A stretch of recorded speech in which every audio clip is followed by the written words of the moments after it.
Welcome to Inform TV. I'm Alan Repke, Alexandria, Minnesota. Today, this first day of June, I thought, God, I got to get some commentary out there. A few kind people said, when are you going to flop your jaws again? We kind of like when you do that and challenge us, and especially the system. So I thought this 1st of June we better do that. But at the same time, before I forget, I'll just kind of step out of the congratulate Senator Al Franken and his wife with a new grandchild. I think their first, if I remember it right. Al's staff has been kind enough to send me some information that I've posted for him, as well as was kind enough to respond to my question related to farm policy, and I hope he comes out here next week. I think we'll have time to get my camera live again, or the potential at least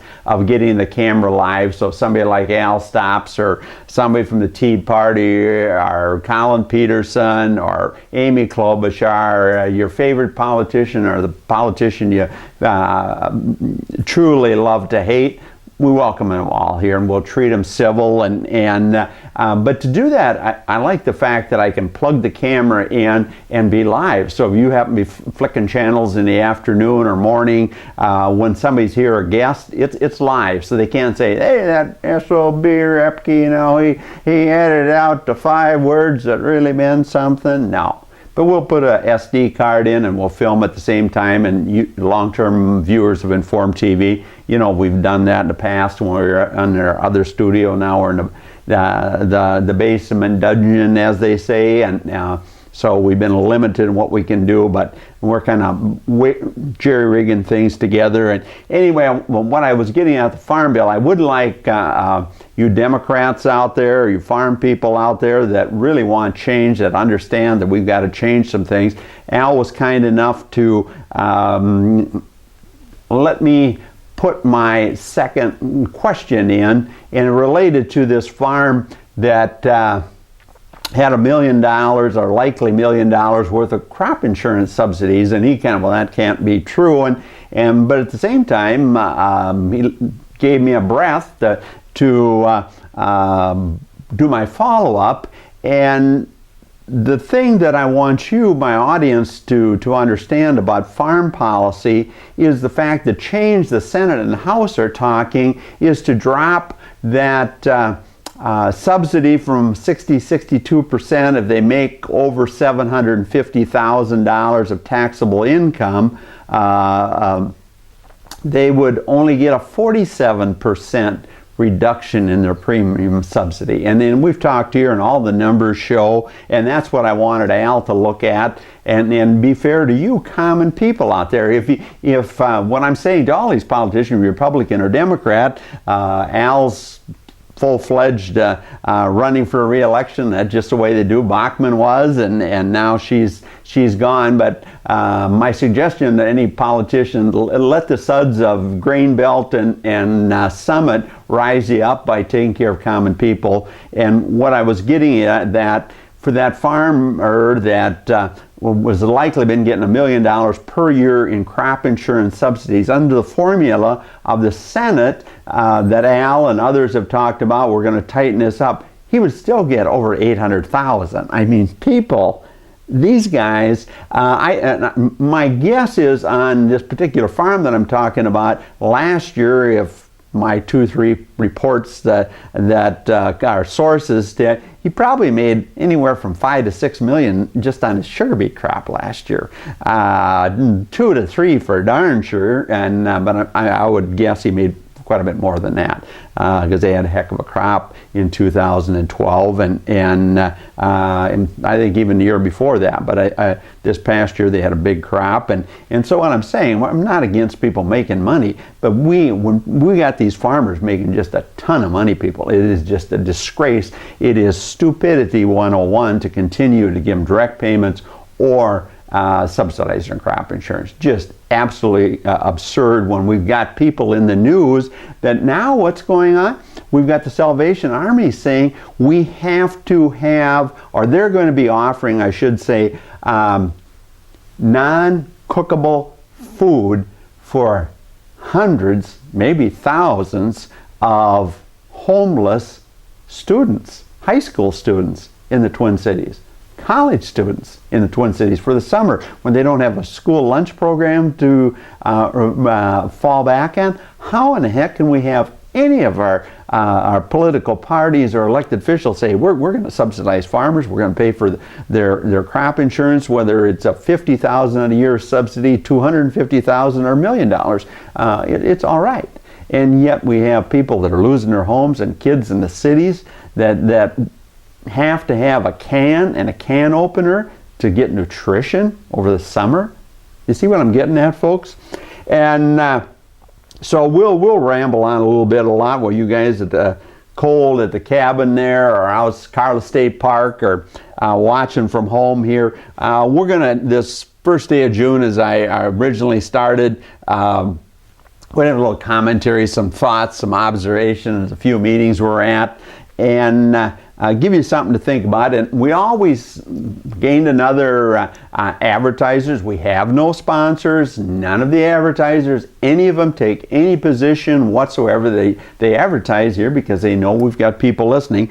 And Hilltop Lumber, if you need some lumber supplies, and you think, well, I can't afford to go to a place like that. When I was in there picking up my check for advertising, I got these reading glasses for $1. They're really nice. They had a whole pile of them. So if you like Informed TV, make sure you go out to Brian there and the crew there and buy something and thank them as well as the other people that you see doing some advertising. Remember, they take no position. The selective TV signal takes no position on anything we say. We're just trying to get some information out there and go from there. And in this process, you know, we've been doing a few things. I had a fishing report, I had a golf report. If you enjoy that kind of thing, why don't you pick on those bankers a little bit out there? We got a slew of bankers in town. None of those doing any advertising here. If you want me to travel around or me to get somebody to do it, if you don't like listening to me or I don't have time, in the communities we serve here, or even some of the communities we're soon going to serve down the road a little, as they say, finding out what's going on a particular day in a particular community. Some of these bankers are going to have to step forward. I can't go up to these small businesses and give them a nice free ad and burn my own gas when child support, again, now is taking $435 a month out of my Social Security check that was been funding this thing, and the old feds in there are taking a little bit, and I was like, I need to call them and say, hey, don't take $48 on this one particular. Let's be sane. If you're going to starve me out, take an even $50. It will make me feel better. I don't want your accounting system to get screwed up or anything. And so in this whole process of trying to tell you good people what's really going on in the world and challenge the system, no matter how hard they beat me down, and I'm going to keep walking forward if the good Lord gives me the strength and the ability to take a breath from time to time, a little nourishment.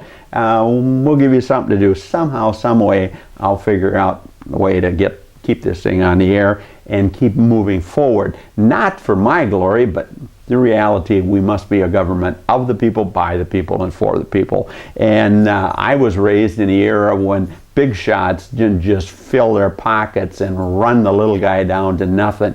They tried to enjoy the benefits of being blessed with good health and a good mind and some lucky breaks. Because if you've been in life, the people that succeed, they weren't just the hardest working people on the face of the earth. They always had some good breaks, and some kind people helped them out along the way. None of us ever did anything by ourselves. You've got to have that, and yet at the same time, we always have to look out for our fellow man. And in this whole process here, there's a few things I wanted you to think about. I'm going to be buying a channel or two around the state as I can scrape some money together, and that takes a little transmitter,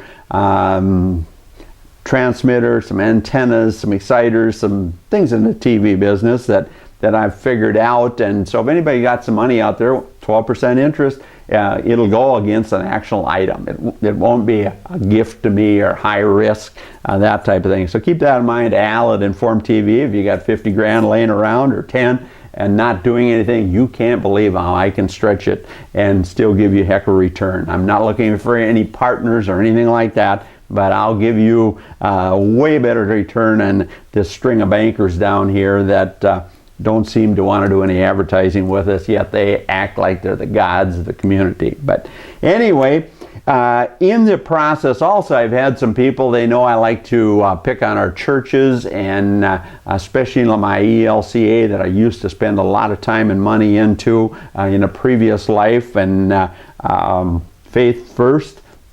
I'd like to go up to Moorhead. I think it's next weekend. I may have missed it already, but I'd like to at least get up there and talk to Bishop Robbie. I used to do a bunch of stuff with him when I was involved in Men of Mission in Southwest Minnesota, and put a camera up there. I'm still a ELC member. I basically just go as a place to commune. Just get furious when I think of some of the policies and this marriage deal and whatever, but so if some of these spin-off churches or people that are still of the faith, the ELC, go to ELCA Senate, send me enough money that I can get up to Fargo and stay overnight and do a few things over there and interview some of the people. We'd be sane with them. Let Robbie talk to the camera some of this huge financial loss they had, and granted, I don't think the bishop is totally responsible to it. Things happen in life. There's some less than kosher people out there, as they say. But if you want to look at a lot of things and be informed on a lot of issues, whether you're Catholic, Lutheran, whatever, at Forum TV, we want to show you what's really going on, not what all the smoke and the mirrors are coming at. And with that whole thought process also, we've been covering the county commissioners meetings and with a live camera, and I'll learn a little more. And some of my shaking, my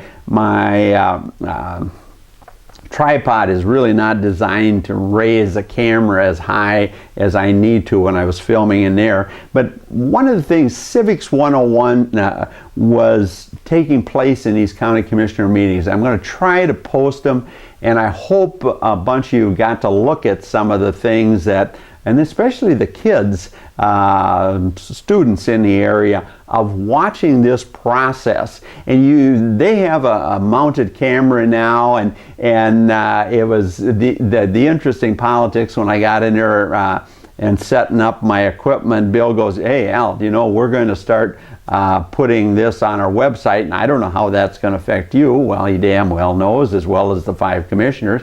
They're doing it in a way that thinks, hey, I'm going to leave them alone then and get out of there, and you can go to their website and see it. But a dead camera compared to a live camera, plus some commentary from time to time, shows you what you're really going on in your government. You need to see that facial expression when they're just playing butter politician, or they're really mad. And I think from a standpoint of the meeting, the most interesting thing, there's a lot of things that came out of it, and I won't get into all of them today because I want to hit a bunch of subjects. But the number one thing is, you that watched those 3 meetings as kind of on evolves, was the channel there between Lake Carlos and the Lahamadou north of town here that's filling in, and anybody that uses that lake, it'd be nice to kind of sneak between the lakes. But the interesting thing, the first meeting I covered, the lady from the Lake Association came in here. We want this addressed, and then the second meeting, Bev, the wonderful politician, made an announcement and said, "Hey, that's not our problem. That's a DNR problem. If you people want to address that, go to DNR." And my commissioner Strand had brought up, well, it's really a watershed, and if you go back, and we had a watershed group, and I presume that's the watershed that goes through there. I've got so many things to read here, it's hard to keep up with them. But the reality, it shows Civics 101 in a lot of areas, yet in a disgusting way in a lot of areas too, of modern civics. And the number one thing I want to point out, and for the bars, the church basements, the kids talking, that type of thing, is what was the message? When they brought it here, they told us, well, we dealt with the state and we didn't get our money under the agreement. I think Jerry talked about, well, we had $3,500 coming from them, they haven't paid us, and then they started talking, they had $10,000 coming, and so you should be asking our county commissioners, what do you guys mean? You had $3,500 from the DNR for your share or whatever, one time you dredged it out, or was it $10,000? I wasn't quite sure with all the comment, but it was plain and simple. The commissioners were saying the DNR owes us some money. Well, we have a county sheriff, or a militia, I would call it, that can serve papers on them. We've got a county attorney with, I think, 3-4 other attorneys. Why isn't the county attorney going after to get that $3,500 or get that $10,000? And the interesting thing that I want you all to understand out there that are frustrated with what's going on, that you seem to have less and less power all the time, yet you're told to vote and how important it is to vote, and of course it is. It's the fact that Bev, after being irritated 2 meetings ago, or the meeting before, 2 weeks ago, said, it's not our problem. You lake associations go to the DNR. In fact, she made a motion that, and they right away approved it, that's not our responsibility, or something to that effect. And what happened? How does government operate in 2013 when special interest and big money rules? Our county commissioners that have their own militia to serve papers on whoever, the little old lady from the Lake Carlos Association, and then we're told, hey, it's not our problem. They passed the motion. What happened? The next meeting, they're right back in here. The big money people, the special interest people, we could care less about those dumb county commissioners that you people elected. When we want something, it better be done. We pay big taxes. Why? Because they got the most property and the best property. And I'm not saying it's all wrong, but it points out a lot of things. It points out that you think that government is of the people, by the people, and for the people. Shouldn't the county commissioners say, hey, we're not going to bring it up the next meeting? You see what I'm getting at? Power and money are the only thing that controls our elected officials today. Plain and simple. I don't care if you consider them conservatives or liberals, Democrats, Republicans, Tea Partiers, Wall Street, the protesters, whatever. People, power and money is so out of control, and our elected officials are just getting walked on at what? Your expense, in just example after example, and filming these county commissioner meetings. And it also shows, to be fair to the county commissioners, the absolute incredible responsibility we have when all these groups come in, these watershed groups and come in. What we need is to modernize our government and to shrink it down, or to see that a few people take care of things, not all these groups. Remember, we had Mulder in here, and he was talking about down in southwestern Minnesota, there was some little water issue, and there was 13 special interests. As you watch these 3 county commissioner meetings, where I could actually focus and turn a live mic on the county sheriff talking, which under their system you ain't going to hear him, or the assistant to Bill, or the county auditor. When I'm there, Phil, you're going to hear what's going on. But what I was getting at in this process here, We've got it right here. The truth of the matter is these county commissioners should be full-time and should be addressing these issues themselves. Why do we have all these watershed boards and all these special interest groups if there's enough things going on that all the big money people, all the special interests want taken care of? And yet the interesting thing, they kind of make it a move to let's eliminate the press, the true press, Informed TV, from covering these items. And the nice part Jerry brought up, he's been getting some static, and not just him, from some of the things you good people have watched on Informed TV. You could see that facial expression. You could see when that county commissioner was blowing smoke, or they were sincere on their position, and their position had some merit, and they were furious at one of the employees or how things were going. And see, that's the secret of having a free press and Informed TV looking out for you. But the other thing in this subject, and I got a lot of things I want to touch on, I forgot to start a timer and you know where I'm at, but from a time standpoint, I damn well know where I'm at otherwise. But in this process here, in some of the discussions of these overlapping deals, what came out? We had this lady there from the insurance group, and she was telling, and they're buttering up the county commissioners and their association that I think we pay like $14,000 a year for, or something like that. So next time those people come down, I want to interview them. In fact, you talk to your county commissioners. When some of these organizations that are there to pump up your egos, they also come to Informed TV and talk. And here was the point that I was getting at. They were talking what? Insurance. And once again, all these various deals. When we think if we consolidate government, and like I'm saying, these county commissioners could meet every day.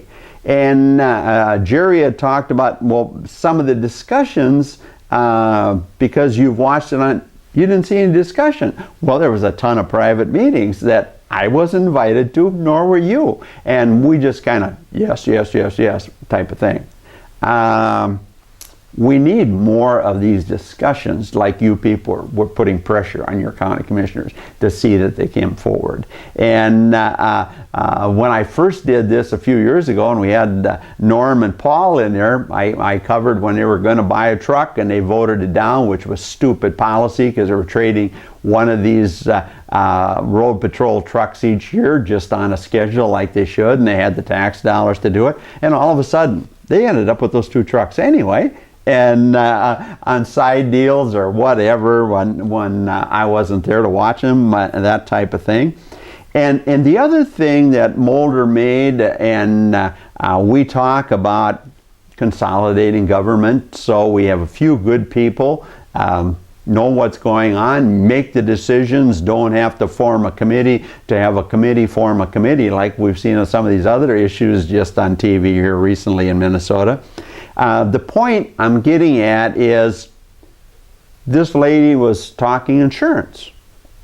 And when I covered the hospital board meeting, who were the main board members? All our county commissioners were there, which is fine. But what did we find out when we watched this last county commissioner meeting?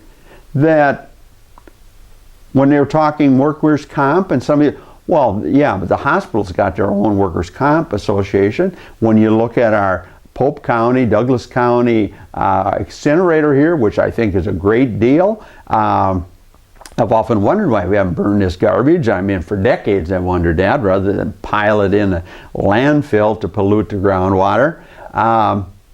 All of a sudden, we've got two of our county board chairmen, Dan is on that, and Jim Stratton's on that. And yet they're all running their own insurance deal. And yet Charlie brought up, what about experience modification? In other words, a computer, you plug in all the numbers, and you know, I was in various businesses, and you'd pay a certain rate on this portion of your business or this entity and another one. The truth of the matter is we should be buying our insurance through one source on all of them. Whether these elitists at the hospital think they've got a special deal. We had the tragedy at the incinerator this year where somebody got tangled in something there and lost, and obviously that's going to affect our mod or our experience history on cost of workers' comp. But we should, with our county commissioners and all these boards, to not have all that insurance through one company. Or why aren't the counties themselves self-insured and the federal government the reinsurer? We're doing that with crop insurance.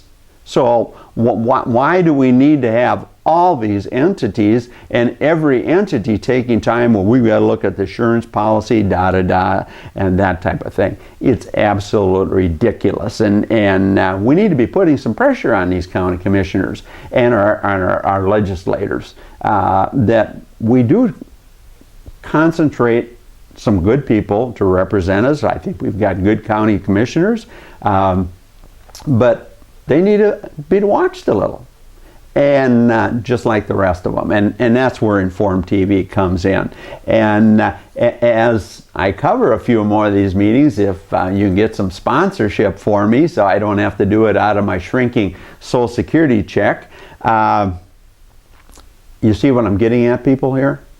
We have lost our way for common people, good people like yourself. And a lot of you people out there with extreme means, high wealth, high income like I used to have, you're realizing how you can't make enough if we have a government that's just going backwards. And to get on another page for a second at least and move on, and USA Today this week had that the stock market since March 9th, 2009, the very low of the stock market, I think it was what, 6,000 something, 6,400 or something in that range. It's gained now 12.8 trillion in wealth. In reality, it just came back to where it was before. But the interesting thing, some of the big traders have made more than that, but if you just took it at face value, if everybody since 2009 had either put their money in on 2009 or had left it in there, what did we get? A mind-boggling increase in value, or back to where we were probably in 2006, 2007, of $12.8 trillion. Now, if we just taxed that whole amount away, people, we still wouldn't cover our debts because we've got about 16.8 trillion in debt. And so you take all the money coming in this year, you probably would just get all the tax dollars coming in this year, you'd probably eliminate all the debt. But of course you wouldn't have any money to operate your government. To see what I'm getting at here as far as how totally and completely out of control this whole system is, how just when they're telling us that the economy is coming back, I mean, it's smoke and mirrors, people. Because when I go around to seek advertising, and finally got businesses say, "Hey, Repke, I heard you have a program there a while back, and you know, this Social Security deal is really hurting my bottom line, my business." And it's just like you had said on your program that 2% is all fund money for the average worker here in the Alexandria Lakes area or in the state of Minnesota or the nation. That 2% was all fund spendable money that they suddenly don't have. And suddenly this $4 gas that we've pointed out here is brought about what? By stupid, incompetent policies of exporting of diesel fuel and gasoline. That's why I'd love Al Franken to come here and talk frank about these kind of things. And in this whole process, and then the price of food going up, packaging of the sizes coming down, and so on and so forth. And it just should make every good citizen's blood boil. The other thing I wanted to talk about a little bit today was the fact of smoking policy. One of the things that we did slip through, or the Democrats did get through, is they stuck you smokers out here. And what is interesting, there was something on the news now, Starbucks won't even let you smokers smoke on their property in any manner, shape, or form. And it just, I'm not in favor of open smoking. I hope you quit if you can, or I believe you must, to guard your health. But I understand the wishes of people and the shortcomings of mankind. It's not a perfect world. I'm certainly not perfect, nor are you. But the interesting thing is the Democrats pushed up this big tax on smokers, which tends to be low-income people, and in many cases at least, and thought nothing of it. What are they going to stick you guys, $1.60 a pack? I think it's absolutely ridiculous. And anyway, in this process, what are they going to use it for? To fund Ziggy's new stadium. So these mega million-dollar players can go, and so all these corporations that got these fancy booths or seats for their employees, tax-deductible write-off thing, and who's going to guarantee us the bill? If we don't gamble enough in the bars and restaurants, then we're going to stick the smoker. Just disastrous policy, Dayton and all you Democrats out there. And what I was getting at, if we had an ALCU or whatever that legal group is, ACLU I think it is, a Civil Liberties Union or whatever, looking out for people, I firmly believe that if you guys, as of the 1st of August, are going to give Ziggy $26 million at least the first year to cover the shortfall in his fancy glass cathedral that he's building downtown for his benefits, so we can go rah rah, go Vikings. What I'm getting at is, why aren't you guys going to get that Civil Liberties Union, these lawyers, and class action suit that say, hey, if you guys are going to pay for it, you guys can smoke in the Metrodome after the 1st of August. If smokers are going to pay for the damn thing, or the new stadium, when this $1.60 a pack is going for what? One damn purpose: to take care of Ziggy and his big corporate buddies and his high-priced players and all these fancy booths and this NFL group what's the laws? Antitrust laws, they're exempt from. Well, you guys that smoke should be able to go sit next to the fat cat next to you with season tickets, or if you're in the bleachers, and smoke a cigarette. Plain and simple. And what? You're going to catch on fire? It ain't going to catch on fire. You've been in a cement deal, and you guys can smell the smoke. And you have the right to smoke if you're going to pay for it. If these other whining rich guys don't want to pay for it, let them smell your smoke. You see what I'm getting at? Inform TV here, we're just trying to say that it's high time that common people get a government that recognizes that they're important as well.